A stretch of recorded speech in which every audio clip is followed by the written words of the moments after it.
Os planos de previdência privada sofreram mudanças recentemente e elas podem beneficiar os investidores. O advogado Tiago Araújo tira dúvidas sobre este assunto. Boa tarde, Tiago. A previdência privada ficou melhor para o contribuinte?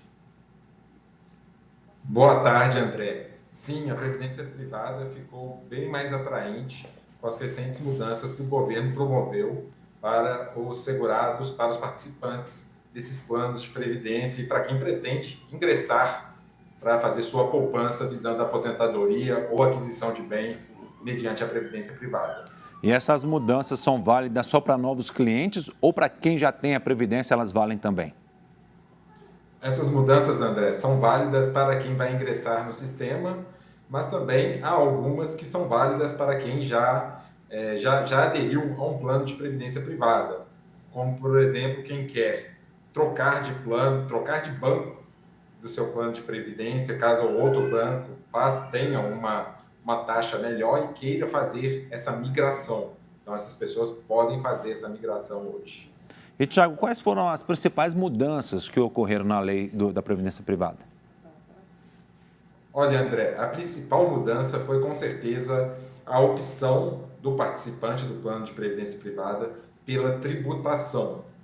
Antes, os segurados tinham que fazer a opção pela tributação no momento da contratação, sem conhecer no futuro qual seria o valor acumulado, quais seriam as taxas aplicadas.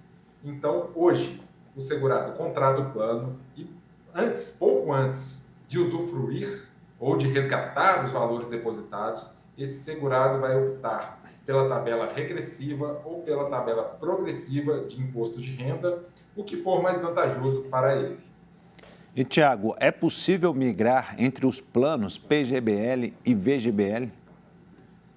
Não, André, essa é uma questão importante, uma ótima pergunta, porque muitos segurados podem tentar fazer essa mudança e não vão conseguir. Apenas podem fazer a migração de um banco para o outro, da previdência privada, se for para o mesmo plano, de um PGBL para um PGBL, de um VGBL para outro VGBL, André. Uma mudança também que ocorreu, Tiago, é que empresas que tenham, né, esse plano de previdência privada, agora o funcionário ele entra automaticamente. Isso pode ser bom para o trabalhador?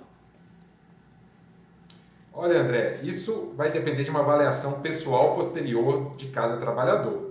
Mas, em regra, eu posso dizer, pela minha experiência pessoal, de que essas previdências privadas fechadas das empresas, né, que as empresas contratam junto ao banco para os seus trabalhadores, são bastante vantajosas, pois, além da contribuição do trabalhador, há uma contrapartida também da empresa.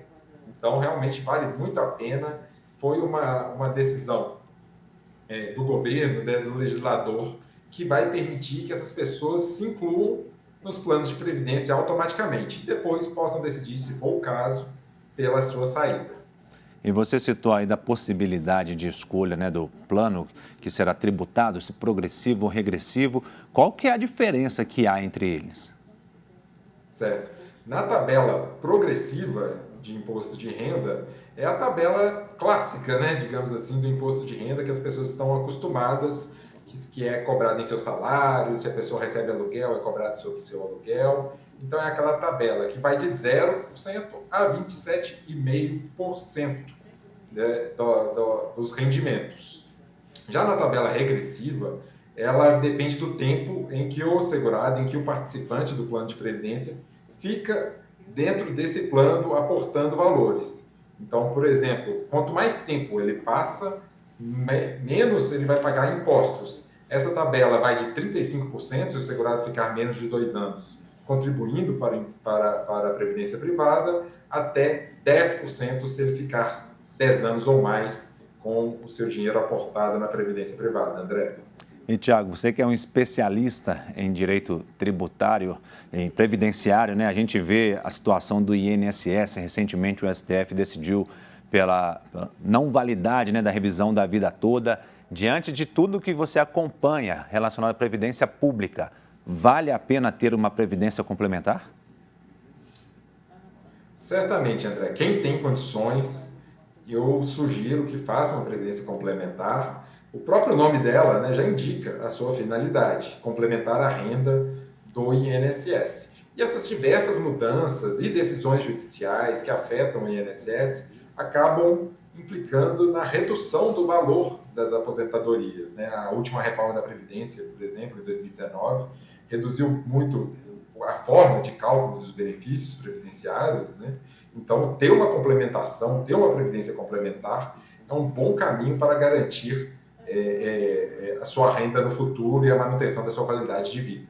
Tá certo, Thiago. Muito obrigado, viu, pelos esclarecimentos. Uma ótima tarde para você. Boa tarde, André.